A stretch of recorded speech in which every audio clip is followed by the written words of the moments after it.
I thought I would change the rear wiper blade on my 2019 Ford Edge. It should be easy, right? Here is the culprit. Let's look in the owner's manual.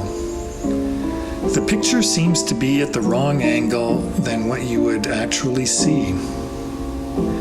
Lift, remove. Great, let's try it. Here is the part number. Quick look at the instructions on the package. Easy to install. Great! Installation instruction is more clear than the manual, I think. To remove, pull blade to the right, then pull blade down off the axle. Here I am removing the blade. I marked approximately where the axle is. Pull to the right, then pull down.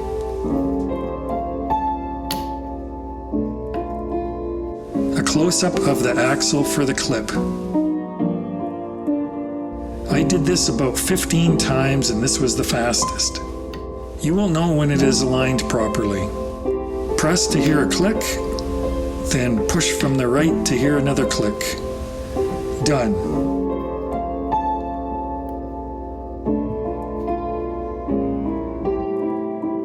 Thank you for watching.